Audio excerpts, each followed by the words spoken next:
Olá, Maíra.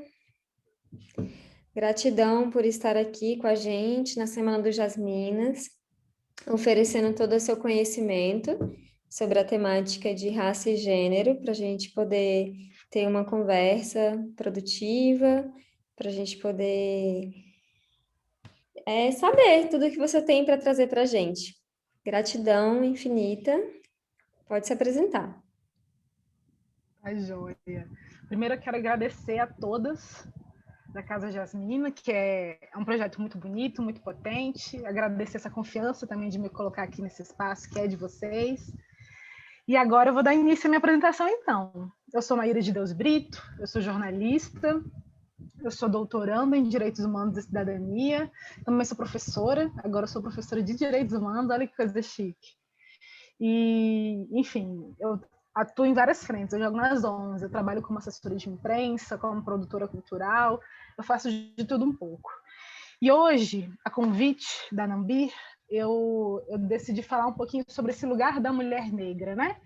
Porque essa semana é a Semana das Mulheres, a gente vê programação intensa em todos os lugares, redes sociais, enfim, instituições de todo tipo falando sobre isso, mas eu achava muito importante que a gente fizesse um recorte de raça nessa nossa conversa, nesse nosso diálogo, porque mulher é muita coisa e muita gente. E as mulheres negras fazem parte da maior porcentagem, né? Se a gente for falar de Brasil, e é uma porcentagem que não tem sido respeitada e cujos direitos humanos têm sido sistematicamente violados. Então, é muito importante para mim estar aqui falando sobre isso. Eu quero falar de algumas dimensões, por exemplo, educação, saúde, mercado de trabalho. E eu acho que o primeiro ponto que eu acho importante é da gente começar falando sobre educação, né? Porque talvez seja um dos universos que as mulheres negras estejam mais presentes do que os homens negros, porque a gente sabe que os homens negros estão sendo assassinados, existe um genocídio da população negra em curso, a gente não pode esquecer disso, e a gente não pode dar outro nome, o nome é genocídio mesmo. E esse genocídio ele tem sido puxado pelo extermínio da juventude negra, e sobretudo dessa juventude, né, formada por homens, jovens negros periféricos. Esse é um tema muito caro para mim, tão caro que se tornou o tema do meu mestrado, lá em Direitos Humanos também, e que virou esse livro aqui, ó, Não, Ele Não Está. É um livro que não foi fácil de escrever, mas é muito importante, ele tem rodado bastante por aí. É um livro que, apesar de ter sido lançado em 2018, segue rodando e segue extremamente atual, infelizmente, porque eu queria muito que esse cenário de extermínio da juventude negra tivesse mudado. Mas o que muda só são os números. Infelizmente, também são números porque a gente se preocupa. Assim. Então, a gente está num país que está matando jovens negros periféricos, as mulheres negras estão ficando, e elas estão ficando, e uma das formas também de resistência é ingressar nesse sistema educacional, tá? Quem viu o tema desse meu papo de hoje, dessa palestra, chamem como quiserem, fala também muito sobre mecanismos de resistência. Eu acho que a educação tem sido um lugar que a gente tem feito um trabalho muito bonito e muito potente, e eu me coloco nesse lugar também. Ao lado de outras mulheres negras, temos feito um trabalho bonito, assim. Estamos convocando outras mulheres negras para fazerem suas graduações, suas pós-graduações, enegrecer as universidades, é urgente. Esse diálogo que a gente está tendo aqui hoje, eu tenho com os meus alunos, eu tenho com os meus colegas, com os meus pares da academia, porque é um diálogo que precisa acontecer. Então, a educação é um lugar onde que eu vejo que as mulheres negras estão chegando, estão ficando, que é muito importante, né? A gente está aí se tornando professora, professor, porque também chega uma parcela da população de homens, né? As ações afirmativas, as cotas são extremamente importantes. Eu sei que a gente está em 2021, século 21, só que ainda assim é preciso falar e repetir. As cotas são extremamente importantes, e eu estou falando de cotas raciais. Não que as cotas sociais não sejam, mas para defender as cotas sociais tem um montão de gente. E hoje, especialmente, eu vou defender essas cotas raciais. Elas são extremamente importantes. Então, acho que esse é meu primeiro ponto, assim, mostrar como que a educação tem sido um porto seguro para a gente. como que ela é extremamente importante e não por um acaso ela tem sido alvo de ataques diversos, sobretudo nos últimos anos, que a gente tem visto um retrocesso social muito grande no Brasil. Então, acho que sobre educação, eu vou tentar falar um pouquinho menos para a gente deixar, tipo, no finalzinho, um espaço para a gente conversar, ou para vocês me fazerem perguntas, enfim. Então, eu acho que esse é o primeiro ponto, assim, olhar essa educação como esse lugar tão importante, tão caro. Sobre saúde, a saúde da mulher negra, né? Existe até um livro importante que fala sobre isso, que foi coordenado por algumas mulheres, entre elas Jurema Werneck, que é uma figura essencial. Então, quem se interessar pelo tema pode ir por esse caminho. E sobre a saúde das mulheres negras, eu acho muito importante também a gente pensar que, como o racismo no Brasil ele é estrutural e estruturante, infelizmente, a gente também vai perceber o racismo dentro, né, do ambiente público de saúde. Assim. Somos todos defensoras do SUS, o SUS é fundamental, SUS até o fim, a gente vai defender. Só que é muito importante que a gente não se esqueça desse racismo estrutural e estruturante. E aí eu quero trazer para vocês, por exemplo, as pesquisas, né? Existem já algumas pesquisas, elas são fáceis de achar, se vocês derem um Google aí, acham fácil. E a cada dia que passa tem mais pesquisas mais recentes, mais detalhadas, que falam sobre, por exemplo, a questão do mioma, que eu sempre gosto de falar, porque assim a gente conhece diversos casos. O mioma é uma doença que tem um recorte de raça, já foi comprovado que o mioma é mais recorrente em mulheres negras. Só que o mioma ele pode ser tratado de diversas formas. Então, o mioma ele pode ter como tratamento hormônio,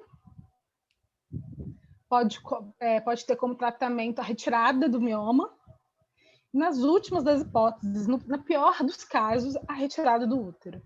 Mas isso são em pouquíssimos casos. E o que a gente costuma observar? Diversos relatos, e essas pesquisas trazem esses relatos, de mulheres negras, que são, na maioria das vezes, mulheres pobres, que passaram pela retirada do útero por causa de um mioma, e que só foram informadas da gravidade desse procedimento após a cirurgia. Então, assim, a retirada do útero não significa apenas, o que já é bastante coisa, não poder mais ser mãe, não poder mais gerar outra vida. Mas também significa que todo o seu corpo vai ser abalado, vai mudar a estrutura dele, porque o útero está segurando o restante dos outros órgãos dentro do seu corpo. Então, altera sua bexiga, altera seu intestino, altera vários órgãos. Então, além desse choque, que muitas delas acabam recebendo depois da cirurgia, ao longo do tempo, essas consequências da retirada do mioma vêm à tona. E essas pesquisas mostram para a gente também o quê? Mostram para a gente que, na maioria das vezes, essas cirurgias não eram necessárias, porque são apenas em casos gravíssimos, e que existe uma frequência de retirada de útero maior em mulheres negras do que em mulheres brancas. E isso também não surpreende se a gente lembrar que na década de 90, se não me falha a memória, 94 ou 93, existiu uma CPI no Senado para investigar um processo de esterilização de mulheres negras que aconteceu no Brasil. Vários médicos do Sistema Público de Saúde fizeram esse procedimento em mulheres e muitas vezes sem avisar. Na maioria das vezes sem avisar. E aí os casos foram tão recorrentes que chegou a ser tema de CPI. Então, quando a gente pensa como que o Estado brasileiro tem tratado a população negra, é muito importante que a gente olhe para como tem tratado, sobretudo, as mulheres negras, né? A gente, quando a gente está falando de segurança pública, a gente, óbvio, não tem como esquecer desses jovens negros que são assassinados, mas quando a gente pensa em saúde, é muito importante que a gente olhe para essas mulheres negras e o que essas mulheres negras estão vivendo. É retirada de útero, é menos anestesia na hora do parto, tudo comprovado. São números menores de pré-natal. Então, a gente, na verdade, acaba vendo uma sistemática denúncia de como que as mulheres negras são tratadas e comparadas às brancas dentro do sistema de saúde. Então, é muito importante que a gente fale sobre isso para a gente poder resolver o problema. Como eu disse inicialmente, nós somos aqui defensoras do SUS. O SUS é de extrema importância. Essas vacinas que estão chegando nesse momento tão difícil para o Brasil está acontecendo por causa do SUS, mas a gente também tem que fazer uma crítica nesse ponto. E a gente tem que fazer uma crítica pensando melhor. O racismo não vai desaparecer se a gente parar de falar dele. Então, é muito importante que a gente pesquise, converse, faça debates, que a gente coloque o dedo na ferida, para que, enfim, a gente possa tratar desse problema. É igual como se você tivesse uma doença. Se você parar de falar dela, ela vai desaparecer? Não, você tem que fazer o tratamento. Então, acho muito importante a gente olhar para a saúde das mulheres, e aí também eu penso assim, em deixar uma provocação para vocês, pensar também em estratégias de como a gente pode alcançar a saúde das mulheres, uma saúde mental, né? Porque as mulheres negras também acabam sendo mais sobrecarregadas por diversos motivos, mas de uma forma bem simples, esses atravessamentos de gênero e raça, e muito recorrente de classe, porque porque a pobreza tem cor no Brasil, e a gente pensar em estratégias como, por exemplo, como é que a gente pode criar uma estrutura para ter psicólogos e psicólogas para essas mulheres negras, acesso à terapia, essa terapia corporal. Essa semana mesmo eu fiz uma sessão e falei assim, nossa, isso é tão bonito, tão potente, mas eu sei que várias mulheres não têm acesso a isso. Eu queria muito que as mulheres negras tivessem acesso a essa terapia corporal, ou até mesmo a yoga. Como é que a gente pode trazer essas mulheres negras para cá? Então, acho muito importante que a gente faça algumas reflexões e pensar em estratégias para que a gente possa se aproximar de mulheres negras e ajudar, de alguma maneira, auxiliar esse processo de cuidado da saúde das mulheres negras. E aí, indo para o mercado de trabalho, eu acho muito importante trazer para vocês estão vendo que eu estou fazendo um apanhado, né? Mas é para que a gente possa conversar um pouquinho no final. Sobre o mercado de trabalho, eu acho muito importante que a gente não se esqueça que tem uma profissão que é marcadamente de mulheres negras, que é o trabalho doméstico. E aí, trazendo para vocês essa provocação, como é que a gente pode pensar também estratégias em protegê-las durante a pandemia. A gente está vivendo mais uma crise gravíssima, os hospitais no Distrito Federal estão lotados, assim como em outras cidades, em outros estados. E como que a gente pode proteger essas mulheres negras que são domésticas? Porque a gente sabe que o trabalho doméstico é um trabalho feminino, essencialmente, e sobretudo de mulheres negras. Isso é histórico, isso está marcado, está lá na literatura. Então, é muito complicado a gente fazer com que essas mulheres peguem ônibus lotados, se exponham ao vírus para limpar nossas casas. Então, qual a nossa estratégia? A gente pode manter essas mulheres domésticas em suas casas, mantendo salário? Se não mantendo salário, pagando metade? O que a gente pode fazer? Né? Porque algumas pessoas, por exemplo, têm estabilidade, né, financeira. Tem o seu salário fixo todo mês, certinho. Então, é uma despesa que já está ali contando. Então, eu acho que a gente tem que pensar em algumas estratégias. Assim. Mas também lembrar que existem mulheres negras que estão rompendo esse ciclo, que eu acho muito importante. Não é demérito para ninguém ser empregada doméstica, é uma profissão digna como qualquer outra, mas é muito importante que as mulheres negras não fiquem aprisionadas nessa categoria de domésticas. Eu quero ver mulheres negras também como médicas, como advogadas, engenheiras, professoras. Eu quero ver mulheres negras em todos os lugares. Eu quero que essas mulheres negras sejam reconhecidas na rua. Olha ali a doutora fulano de tal. Isso, para mim, é muito importante também. Então, é importante lembrar que existem mulheres negras também vencendo a pobreza, rompendo com esse ciclo de pobreza, de baixo acesso à educação, e chegando em lugares importantes. E eu acho que a mídia, ela tem suas críticas, mas ela de um tempo para cá tem trazido nomes importantes. Ontem foi ao ar, e eu vou citar esse exemplo porque eu acabei de assistir, ontem foi ao ar uma entrevista com a Thaís Araújo, no Roda Viva. E Thaís Araújo é uma estrela global, enfim, que todo mundo conhece, ela é linda, talentosa, e ela E ela, enfim, deu uma entrevista muito potente que, enfim, está disponível no YouTube, eu queria que vocês vissem, e eu fiquei pensando assim, olha que sorte, né? A gente viver num tempo que a gente tem uma mulher como Thaís Araújo, que é uma mulher de classe média e que hoje em dia se tornou uma referência quando a gente está falando de atrizes. E ela falando que na época dela ela quase não tinha referência, assim. Tinha a Dona Ruth de Souza, mas naquela época ela já não trabalhava tanto. Então, assim, hoje a gente, eu digo a gente como sociedade, ligar a TV na novela das 9, que a gente sabe que isso acontece em 90% das casas, e ver uma mulher como a Thaís Araújo é muito importante. Existem mulheres na tecnologia, como, por exemplo, Nina da Hora. A Nina tem sido uma figura muito importante quando a gente está falando de tecnologia, que é um espaço marcadamente, né, branco e masculino.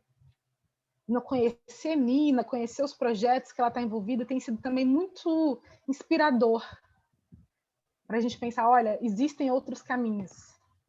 Quando a gente está falando ali de resistência, de mecanismo de sobrevivência, a gente tem sobrevivido muito bem, a despeito de todo o ódio e violência que tem colocado na gente.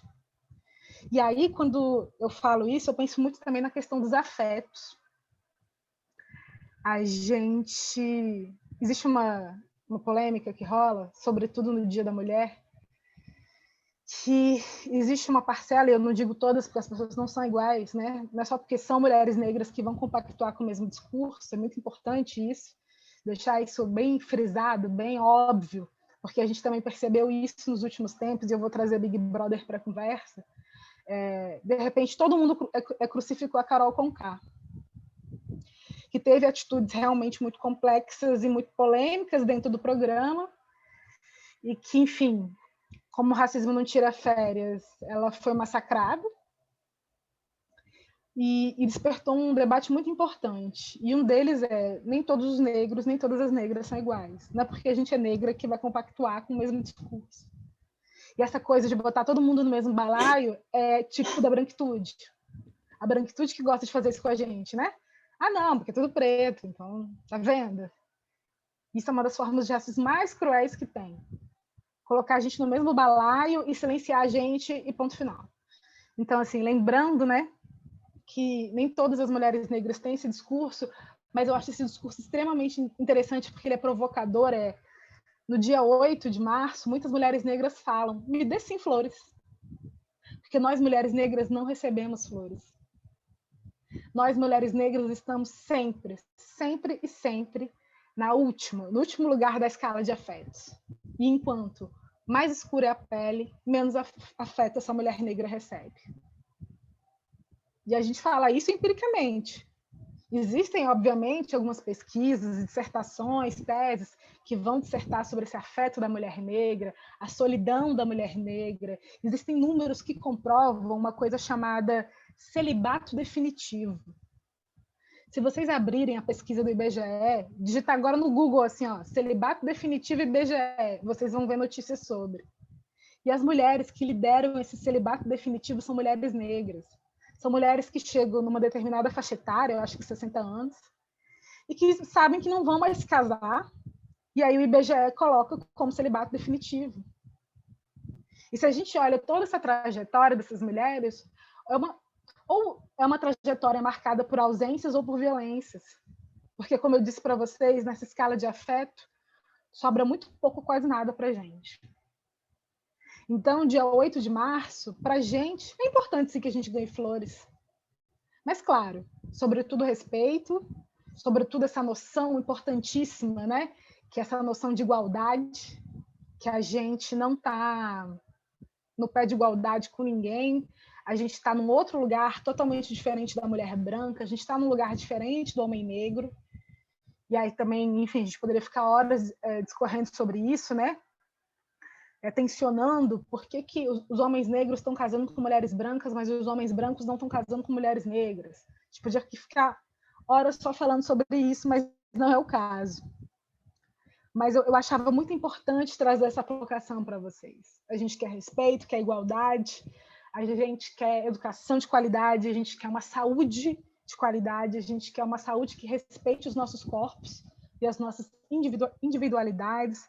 A gente quer um mercado de trabalho que não exija boa aparência, porque a gente sabe que a gente está no século XXI, mas até hoje a boa aparência, ela não vem mais escrita, às vezes, que às vezes vem, ela não vem escrita, mas a gente sabe como é que funciona na hora da entrevista do emprego. Nossa, você tem um currículo ótimo. Aí, às vezes, uma pessoa menos qualificada, por ser branca, pega a vaga. Porque a gente não entra nesse quesito bem aparência. Agora que a gente conseguiu se libertar da química no cabelo, as mulheres chegam com cabelo como o meu, assim, ó, crespinho pro alto, ou às vezes com black power, ou às vezes com trança, com dreadlocks, e as pessoas olham meio torto, assim. Que estética é essa? Que estética é essa que parece estética de marginal? Porque é assim que eles olham pra gente. A estética negra ainda é uma estética que ainda não é reconhecida nem respeitada. As pessoas acham...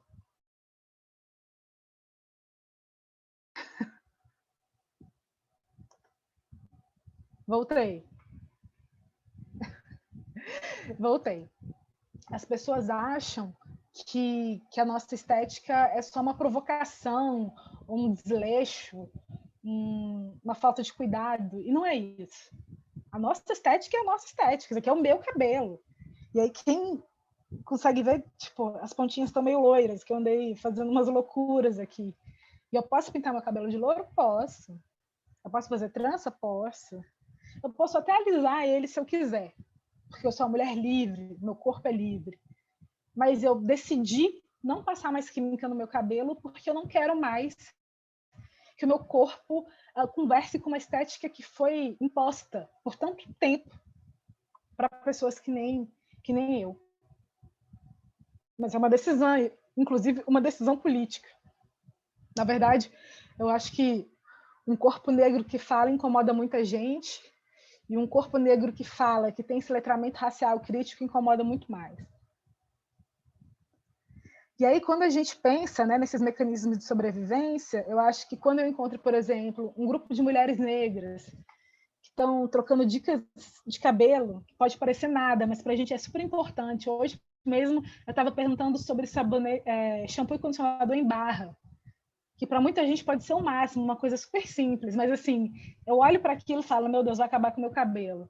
Será que aquele produto foi pensado numa pessoa de cabelo crespo? Eu não estou falando nem cacheado, que está cheio de blogueira cacheada aí. Estou falando assim, cabelo crespo, que nem o meu.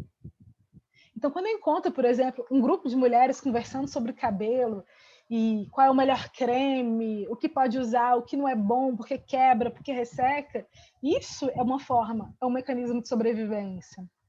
Quando eu encontro, por exemplo, essas mulheres que eu encontrei essa semana na terapia, né, corporal, numa linha que eu gosto muito, que é a Core Energetics, quando eu encontro um grupo de mulheres negras dispostas a fazer uma série de exercícios e botar suas dores para fora por meio desses movimentos, isso é uma forma de resistência. As redes sociais, quando, por exemplo, encontro alguém que eu admiro muito e que tem um discurso super bacana e que eu passo a seguir no Instagram, só de ver aquela mulher é inspirador, é uma forma de resistência.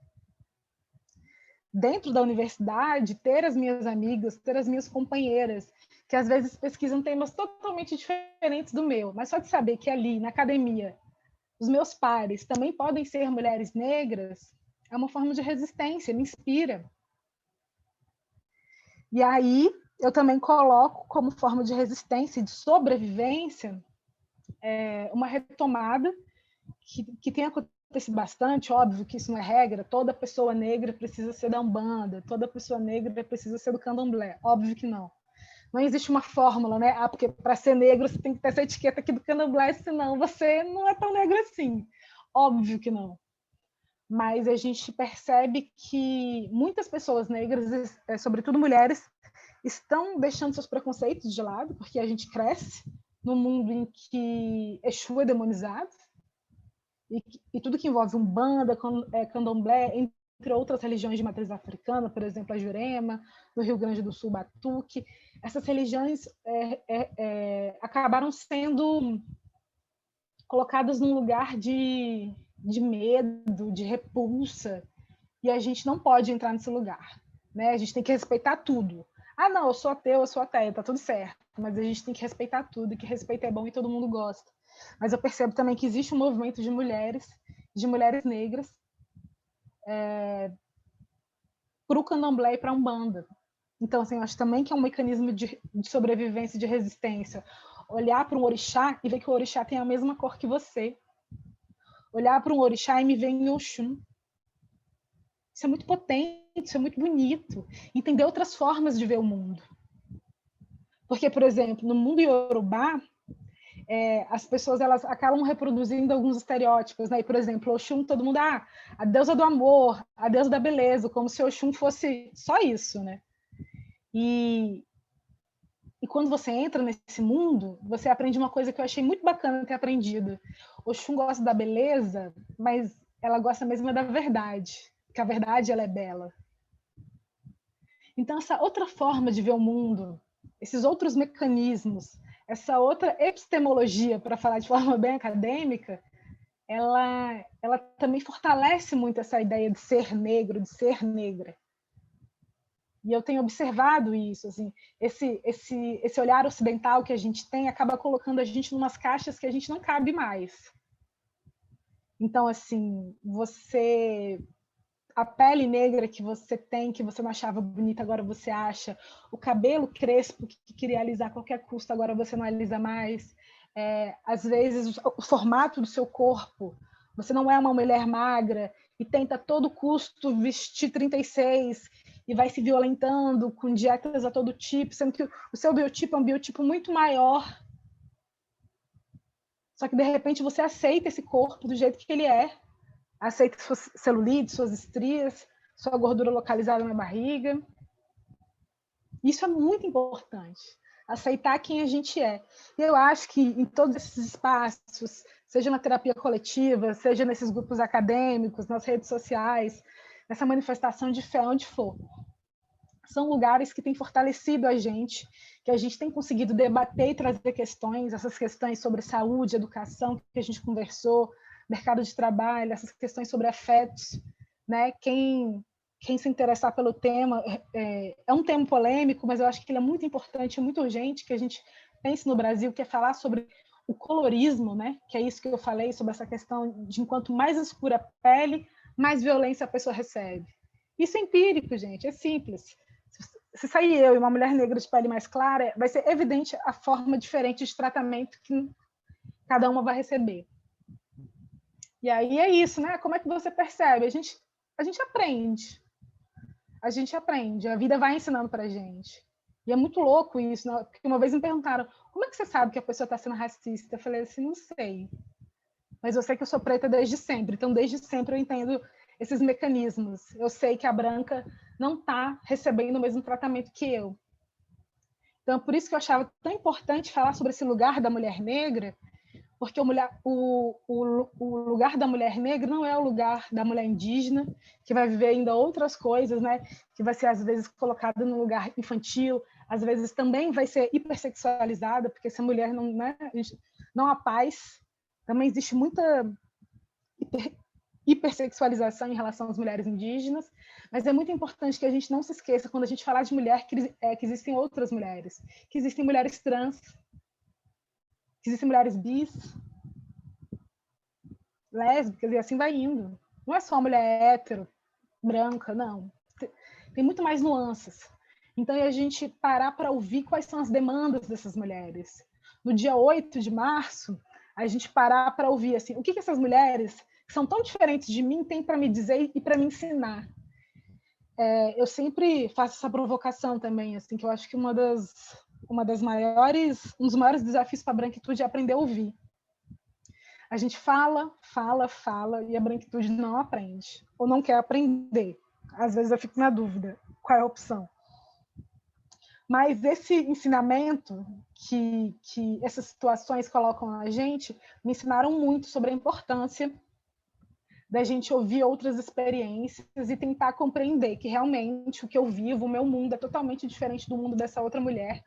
Não é menos válido ou mais importante, nada disso. São experiências distintas que estão querendo dizer para a gente que, a despeito também de todas as diferenças, né? Nós somos diferentes, a gente precisa criar estratégias para a gente se unir, porque existe a violência contra a mulher. No Brasil, ela não dá sossego. Infelizmente, entra ano, sai ano, também a gente vê uma série de números que comprovam isso.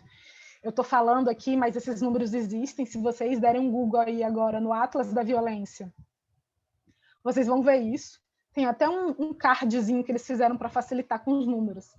Tem um Atlas da Violência de 2020 e o Atlas da Violência de 2019. São atlas que trazem um pouco desses números tipo, da violência contra a mulher. E nesse hall de violência, infelizmente também, mulheres negras estão liderando. A maior parte das mulheres que sofrem essa violência são mulheres negras.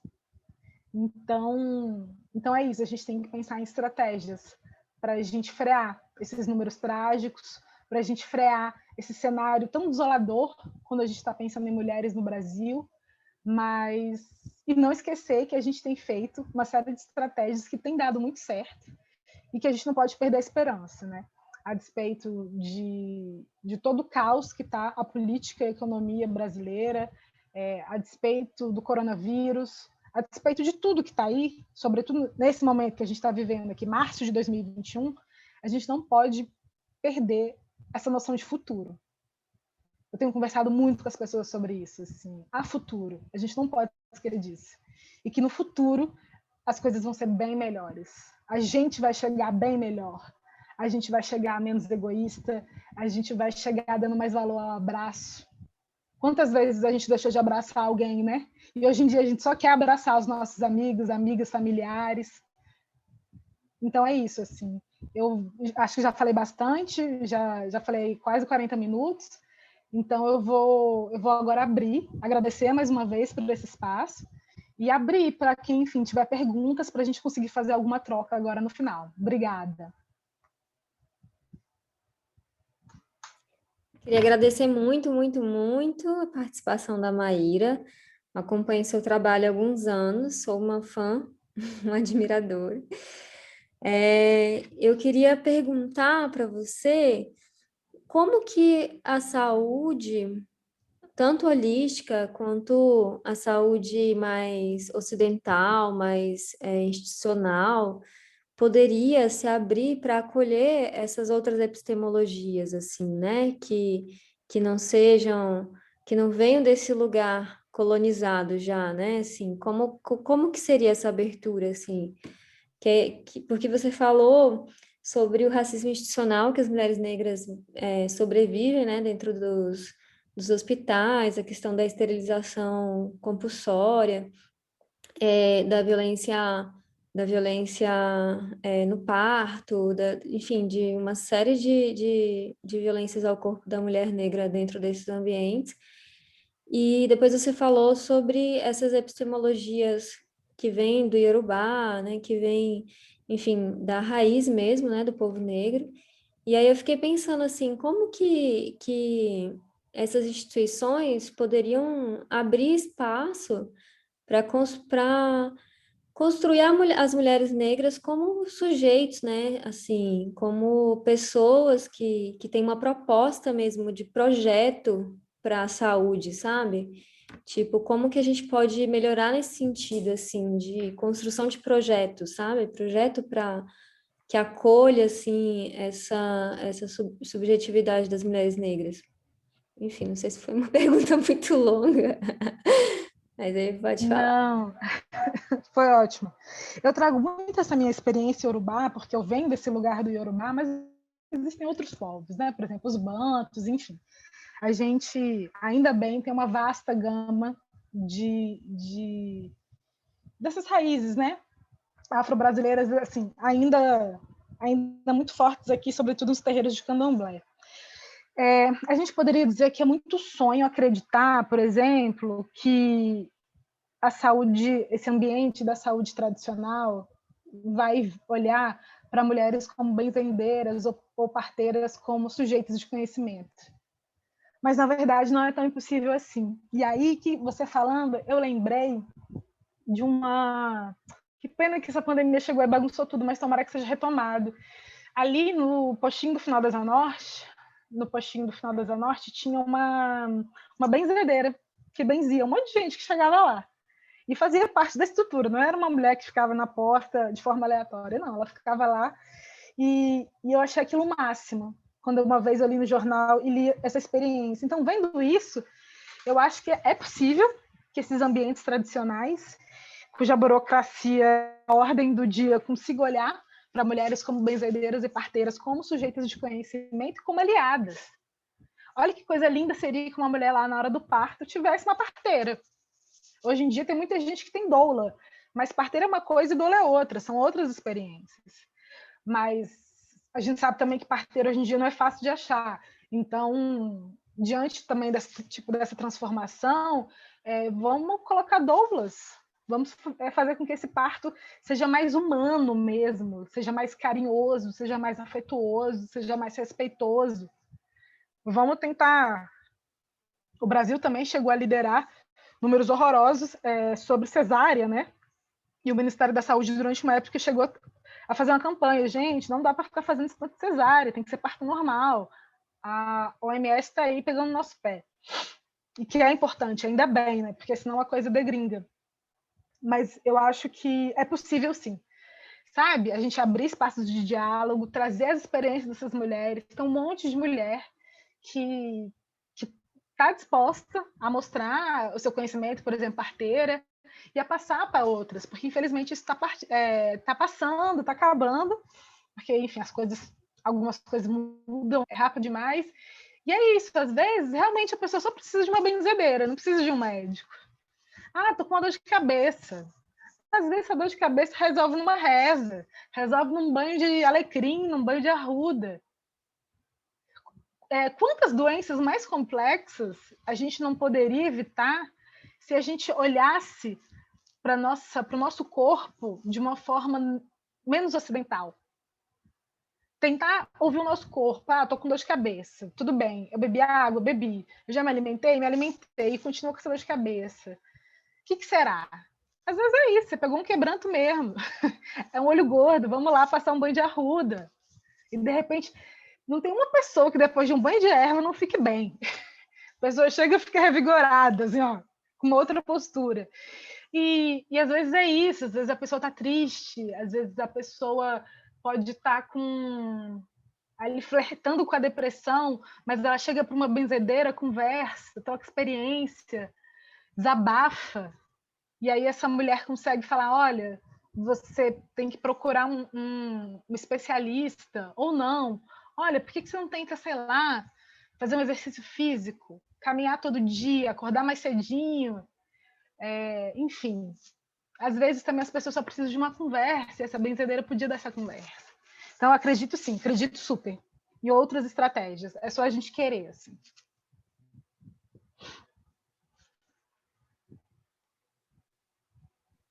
Alguém mais quer fazer pergunta, participar aqui da conversa?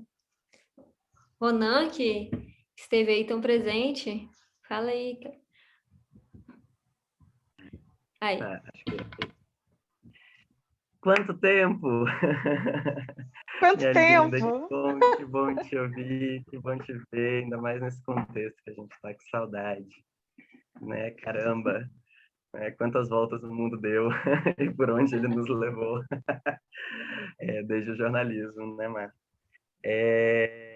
Então, eu tenho uma colocação para fazer, puxando a sardinha para o meu campo de atuação, mas eu gostaria de te ouvir como uma provocação, ver o que isso te causa. Tem a ver com os tensionamentos que causa a expressão, acho que a gente já até deve ter conversado sobre isso em algum momento ao longo desses anos todos, apesar de ter muito tempo que a gente não se fala, a respeito da noção de lugar de fala, como ela comumente tem, que a gente sabe que existe o conceito de lugar de fala e existe aquilo que se vulgarizou como esse conceito e os problemas que isso trouxe. Eu queria partilhar com vocês uma situação e a partir disso, de repente, a gente poder conversar e pensar juntos. Eu tenho muita vontade, estou estudando para, em algum momento, propor dentro dos espaços que eu ocupo na psicanálise, que é o meu campo de atuação, né? um estudo a respeito do racismo enquanto um fenômeno psíquico, enquanto algo que precisa ser pensado como um sintoma, né? E aí o que é a mentalidade, só rapidamente, resumidamente falando, da psicanálise sobre um sintoma, né? A ideia da psicanálise é que não existe essência em nada, não existe essa ideia de essência em psicanálise lacaniana, pelo menos, que é, né, a minha praia. As coisas, elas são em relação com outras, então nenhum fenômeno é causa de si mesmo, ele está sempre relacionado a alguma outra coisa. Então, quando a gente vai estudar alguma coisa como uma compulsão, um vício, qualquer coisa que possa ser considerado um sintoma, a gente não pensa que aquilo brotou. Aquilo está cumprindo uma função dentro de uma estrutura e é preciso compreender de que forma se entende essa estrutura. Por isso, meu interesse pelo racismo é pensar ele como um sintoma. Quando eu, em determinado momento, antevendo os problemas que eu poderia ter com esse tipo de proposta, fui fazer uma sondagem, né, para perguntar para algumas pessoas. A pergunta é muito simples. Cara, se eu resolvesse, assim, criar um grupo de estudos para ele dissesse, eu quero estudar psicanálise e racismo, o que vocês iam achar? Perguntei para algumas pessoas aleatórias. E foi muito interessante que primeiras reações que vieram para mim foi no sentido de dizer assim, ué, mas você se identifica como negro? Tipo assim, você acha que você pode falar sobre isso? E aí eu, porque sou essa pessoa muito irônica, né, costumo ser, minha primeira resposta foi, ué, mas eu preciso ser um deprimido para falar de depressão? Para querer estudar a depressão? Eu não estou querendo falar dos efeitos que o racismo tem na minha vida, eu quero pensar o racismo. Eu não preciso ser negro para ser racista, inclusive. Né? Eu posso ser racista e querer estudar uma determinada coisa enquanto um problema, enquanto um adoecimento, que é como eu entendo, né, o racismo. Eu entendo o racismo como um adoecimento psíquico. Se eu estiver falando bobagem, vocês me corrigem, né? Mas o que me espantou foi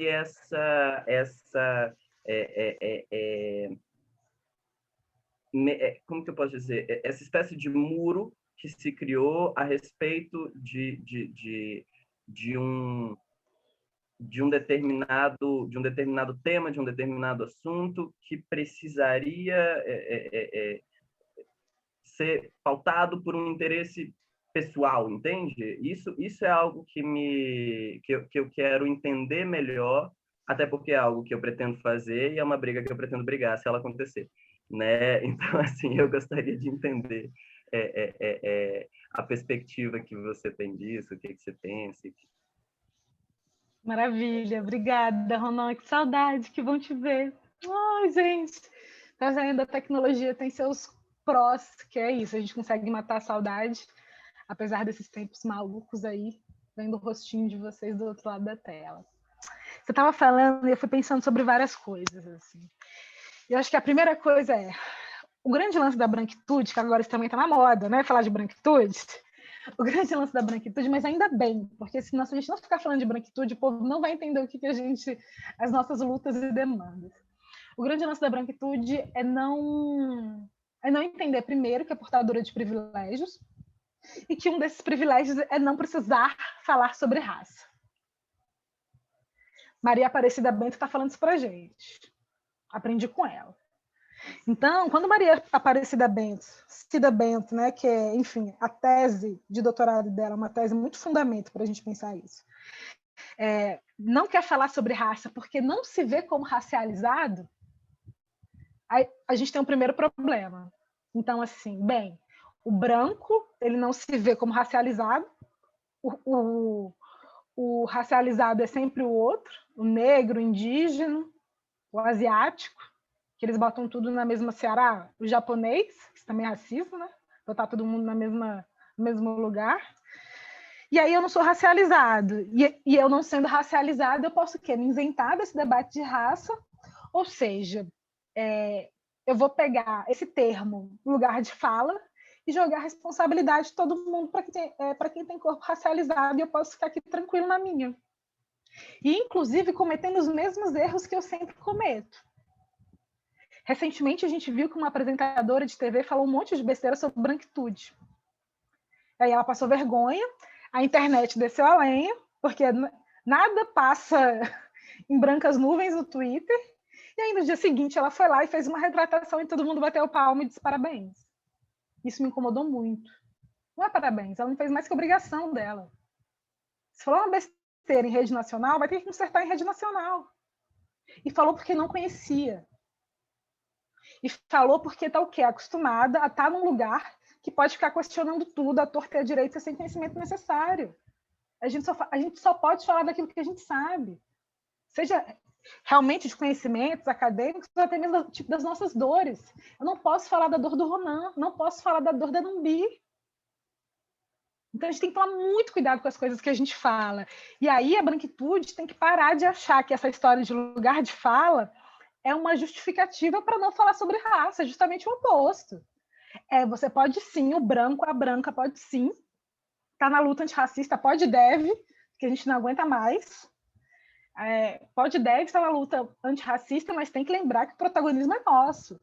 Da mesma forma que eu, uma mulher hétero, posso sim me aliar à população LGBTQI+. Mas o protagonismo não é meu. Eu não sei o que é ter medo de sair com uma companheira de mão dada na rua com medo de apanhar. Eu não sei o que é isso. Eu não posso ocupar certos espaços. Eu não tenho certas falas. Eu não tenho certas experiências. Mas isso não impede que eu esteja lá do lado na luta. Então, quando a gente está falando de lugar de fala, a gente está falando muito desse protagonismo. É sobre não roubar o protagonismo, mas não quer dizer que a gente não possa falar sobre. Por exemplo, eu tenho muita necessidade de aprender mais sobre a questão indígena. Quando os meus colegas, eu tenho muita sorte de ter vários colegas indígenas na pós-graduação, graças às cotas, eu fico assim, eu vou colar aqui com eles, que eu estou precisando aprender o que eles estão falando. Eles vivem uma realidade surreal, porque assim, a branquitude é muito cruel com os indígenas. Eu fico impressionado com as coisas que eles escutam. Então, é muito importante eu parar esses meus colegas para quando eles reivindicarem as suas lutas, as suas causas, eu possa sentar do lado de uma outra pessoa e falar, olha, tá vendo isso aí que tá falando? A gente tem que apoiar por causa disso, disso, disso. Por causa de relatos como esse e aquele. Então, é muito importante que a gente não deixe que esse lugar de fala seja vulgarizado, né? Usando até o termo que você trouxe, assim. E aí você foi falando, né, desse racismo como um fenômeno psíquico. Eu acho que é um bom caminho para a gente começar a pensar. Aí você foi falando, eu fui lembrando, né? Fanon, Lacan, Lélia Gonzalez, Grada Quilomba. E é isso, assim, não é um tema que eu entenda, mas é um tema do qual eu sou super fã. Acabei de ler Grada, assim, tô tipo fritando com a Grada, tentando entender tudo que ela trouxe. E, inclusive, a Grada, eu acho que quem ainda não leu, eu acho que a Grada é um bom caminho para a gente entender esse lugar das mulheres negras. Eu acho que esse livro da Grada assim, é uma porrada, um soco no estômago. São mulheres negras na Alemanha, que não é um lugar fácil, que a gente sabe que tem um histórico de racismo muito forte. E aí essa experiência, né, de tocar no cabelo, de tocar na pele, essa violação do corpo, que as pessoas negras passam assim, de forma constante, é impressionante. Como que a branquitude acha que pode violar o nosso corpo de qualquer jeito, a qualquer hora, assim. Não encosta no meu cabelo. Você viu minhas contas de candomblé? Não precisa encostar na conta. Sabe? Por que essa invasão? E aí, por exemplo, nesse momento, a Grada compara essa invasão do corpo com essa invasão do colonizador nessa terra a ser conquistada, né?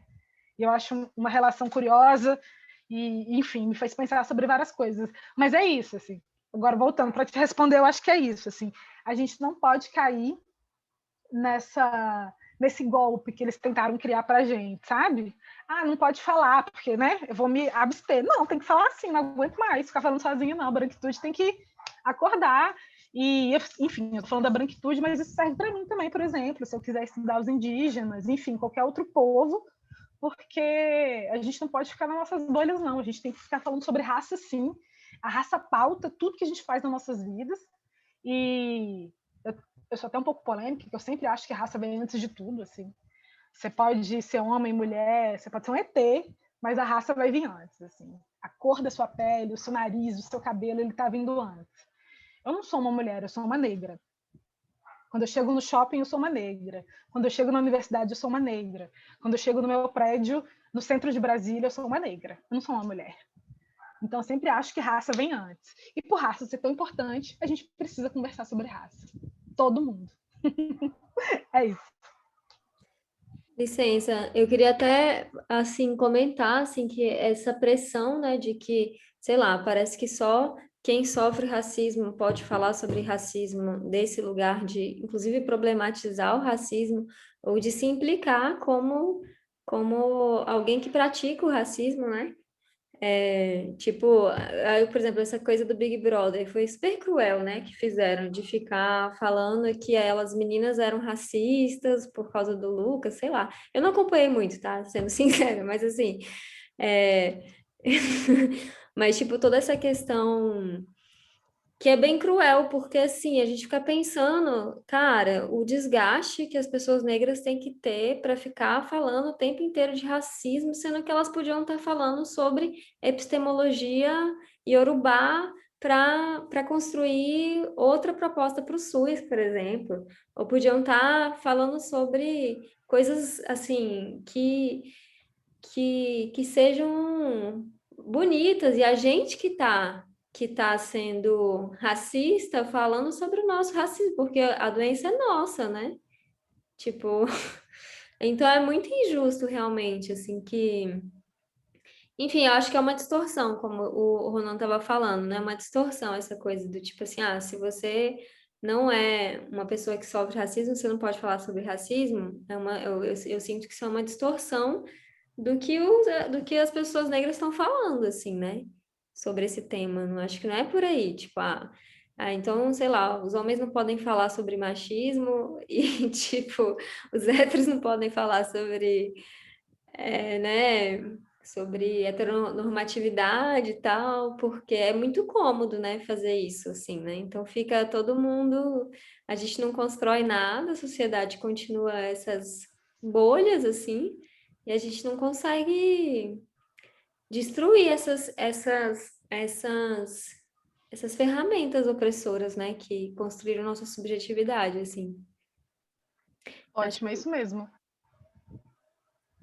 Porque assim, eu quero ver mulheres negras também falando sobre isso, sobre as coisas da vida delas, que sei lá, o que elas quiserem falar, não só sobre racismo o tempo inteiro, né? E aí alguém tem que falar de racismo, né? Não precisa ser só os negros.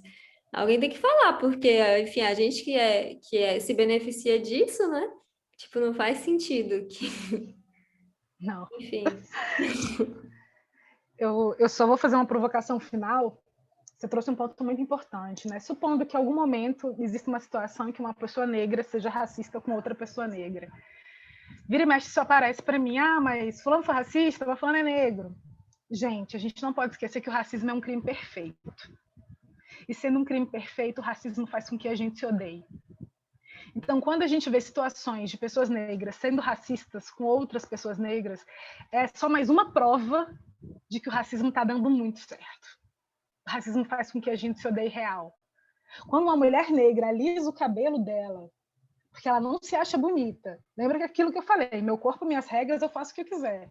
Mas se eu aliso meu cabelo porque eu não acho meu cabelo bonito, porque a sociedade racista falou o tempo todo que isso aqui não era bonito, isso é uma violência contra o meu corpo.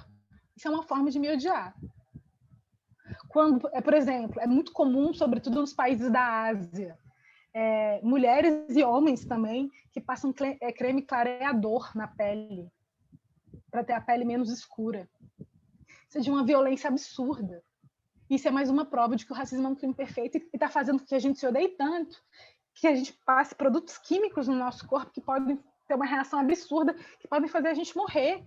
Pessoas fazendo plástica no nariz para deixar o nariz mais fino. Que loucura é essa? Né? Que distorção é essa? Então a gente não pode esquecer que o racismo é sim um crime perfeito e o grande desafio, e aí a Grada traz, né, isso, assim, que a gente precisa passar por uma série de etapas de transformação até que a gente consiga se ver como sujeito, como sujeita. A partir do momento que eu me deixo de ver como outro, eu consigo essa minha emancipação. Eu paro de me odiar. Eu me vejo como sujeito. Viver hoje como uma mulher sujeita de fala, que chegou nos lugares que chegou, que ainda vai chegar em lugares mais altos ainda, porque eu acho que é isso, a gente tem que sonhar alto, porque até isso também eles tiraram da gente. A gente não pode sonhar, você você é muito metida, né? Que eles também gostam de botar essa etiqueta na gente, assim, preta metida. Não. Ué, tem tanta gente tão medíocre chegando em lugares tão importantes, e por que eu, que sou competente, também não posso chegar? Então, acho que talvez o grande desafio para a gente seja a gente se livrar dessa arapuca que armaram para a gente e da gente se ver como sujeita, como sujeito. É isso, gente. Que maravilhosa. Aline, você quer comentar alguma coisa? Você estava aí ouvindo, Amora. Quer falar alguma coisa? Boa noite. Eu cheguei tarde porque eu estava justamente na terapia, acabou 7h30, e aí eu entrei bem na hora que ela fala assim, Oxum não é só beleza, é verdade. E eu vivo bem esse dilema assim, pessoal, né? Que tipo, eu gosto do que é belo, mas eu estou tentando encontrar a minha verdade. E eu achei super ótimo assim, entrar nessa conversa já com essa reflexão. Achei muito bom ouvir o que vocês falaram, assim, é realmente profundo, é uma discussão enorme, mas o que eu tenho visto, assim, eu estava assistindo ontem o DVD de 40, eu recomendo para vocês, o DVD de 45 anos do Ileaie. E é extraordinário, assim, é incrível, muito maravilhoso, assim, o que eles construíram ali, é a síntese do movimento Ileaie. E eu fiquei assim, eu não fui em Salvador, não conheço Salvador, mas com o vídeo eu fiquei num êxtase, tipo, ver aquelas mulheres lindas, assim. É um grupo, inclusive, que não permite a entrada de pessoas brancas, né? É um grupo extremamente afrocentrado ali, eles realmente enaltecem a cultura afro, e aí eu vi o vídeo, aquelas mulheres com os turbantes e umas vestimentas que, tipo, não são padrão. Assim, não é o que eu vejo aqui Brasília. E eu fiquei, caraca, que lugar maravilhoso, que pessoas maravilhosas, que expansão de movimento, de dança, de canto, de poesia, tipo assim, tudo grande, tudo maravilhoso, tudo excesso, né? Tudo muito. E às vezes a gente vive uma escassez nessa sociedade que só reprime, só tipo fica colocando você ali no pouco, que até quando você sonha pequeno, porque você não consegue pensar no tamanho, porque você não tem esse referencial do grande, a referência do grande ela não chegou até você. Então você recebe coisas tão pequenas todo dia, né? Tipo assim, você sai com o cabelo assim, do jeito que eu tô. Caraca, você tá na moda! Uau, esse cabelo é maravilhoso! Como assim? Aí você, cara, meu cabelo, eu só aprendi aqui, tipo assim, tem nada demais, assim. Aí você, cara, nossa, assim, pode nem sair na rua normal, que já é tipo assim, holofotes. E aí eu vi o outro vídeo lá do Ileia e as meninas, velho, com cabelo trau, assim, caraca, isso sim que é crescer, fazer, né? Então, elas chegaram num lugar grande. E aí, quando você pensa que você sair com o cabelo solto, assim, já é o máximo que você poderia ter chegado. Olha só o sonho, como ele fica pequenininho, né? Então, é meio que esse lugar, assim, de tipo, eu acho que a sociedade precisa dar mais espaço para a gente sonhar grande, nesse sentido, assim. E que, por exemplo, essa referência do Ileaie, para mim, chegou ano passado. Então, minha referência de pessoas com cabelo afro só solto, para mim, era grande. E aí, quando eu vi o Ileaie, eu fiquei, caraca, tipo, o grande é muito maior do que eu pensava. Então, esse acesso também das pessoas negras terem acesso à origem, né, aos seus grupos, né? A gente está em grupo, está em contato, da gente crescer a nossa comunidade. Eu acho que isso é muito, muito importante. É isso. Obrigada, Aline. Então, já que você não conhece Salvador, eu recomendo muito. Não sei se em 2022 vai ser possível, né? Carnaval, no ritmo que estava assim Natal, não sei se vai ter carnaval. Mas assim que a gente tiver carnaval de novo, eu recomendo que você vá para a Bahia e que você veja a saída do Ilê, lá no Curuzu, que aquilo dali é inesquecível, assim, ver aquele tanto de gente preta, ver aquele tanto de gente bonita, brilhando, radiando, assim, sai à noite, mas parece dia, de tanta luz que tem. Eu recomendo. Foi uma experiência incrível, e é isso, quando tiver carnaval, eu pelo menos estou lá já. Estou lá para ver ele passar, o mais belo dos belos. Vamos todo mundo para Bahia, galera. Vamos, vamos. Nós quatro lá em Salvador, ó, lugar para ficar você já tem. Maravilha. Ô, Aline, você é tão doce, cara. Que saudade de você. Que pessoa doce, né? Vocês não se conheciam ainda, né, Maíra? Não, Ah, poxa, muito, muito obrigada, Maíra, por tudo que você trouxe, por todas as suas contribuições, pela sua firmeza, pela sua potência, por você estar assim crescendo e brilhando no meio dessa escuridão, desse momento difícil que a gente está passando.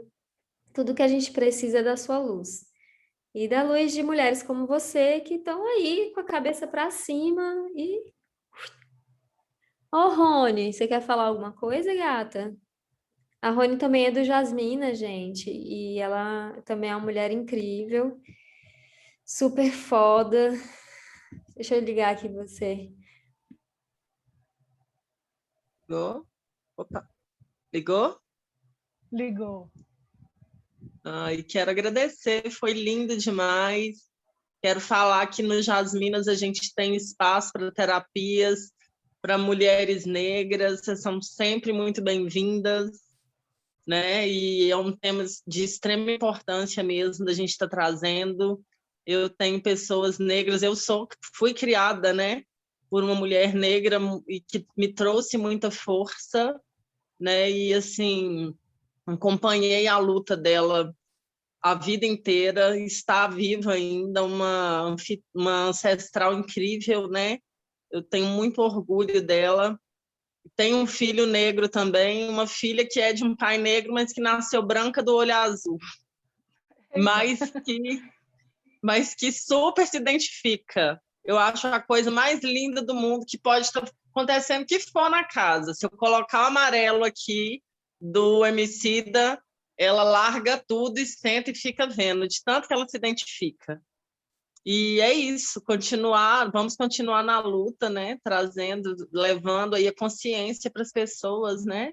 De que somos iguais e que todos merecem respeito, né? Lutar para que os negros entrem mesmo, né? Em todos os espaços que eles merecem, que é uma luta diária para que o Raul se coloque no lugar dele. Além de negro, ele é autista, mas nós estamos criando ele para ter uma autoestima ao ponto de que na hora que alguém chegar para falar qualquer coisa com ele, como já chegaram, né? O cabelo dele é um black power, né? E ele não se dobra, não. Tipo, questionam para ele do cabelo, meu cabelo é lindo. Ele sabe do lugar dele já, sabe? E eu acho que é isso, a gente tem que continuar abrindo espaços de fala cada vez mais, levar todo mundo para ocupar, e é isso, cada vez mais igualdade, né? Maíra, sabendo de mulheres que precisam, por favor, pode falar do nosso projeto que nós estamos aqui para acolher, tá bom? Tá joia. Gratidão, Tá bom, foi lindo. Eu agradeço demais, né? Esse momento que vocês tiraram para me escutar, para a gente fazer essas trocas. Eu quero muito que o Raul cresça sabendo que ele é um cara incrível e que ser negro, ser autista não deve ser empecilho, que ele pode sonhar o quanto que ele quiser sonhar, que ele vai chegar nos lugares que ele quiser chegar. E é isso, assim, aquilo que eu falei, não vamos se esquecer que tem futuro, tá? Eu acho que eu quero fechar essa noite falando isso para vocês, para a gente não perder essas esperanças mesmo, de verdade. Os noticiários não tão fáceis, realmente assim, dá um aperto no coração, mas tem muita coisa boa para vir. Gratidão mais uma vez e muito boa noite, pessoal. Que vocês sejam abençoadas e abençoados, que a paz de todos as entidades estejam com vocês para a gente poder viver melhores momentos e ter essa conversa presencialmente, né? Enchendo Em aqui a breve. Casa Jasmim com a Se Deus quiser, em potência da breve. Maíra, da Aline. É isso, gente. Amo vocês. Boa noite. Fiquem com bem. Alguém quer falar alguma coisa? Beijo. Não? Beijo, gente. Boa noite. Que nessa quarta-feira de Oiá leve com os ventos dela, tudo que não presta, só deixando que é bom pra gente. Um cheiro, axé, boa noite. Axé. Lula 2022, hein? Bora sonhar, bora sonhar. Tchau, tchau, gente. Um beijo.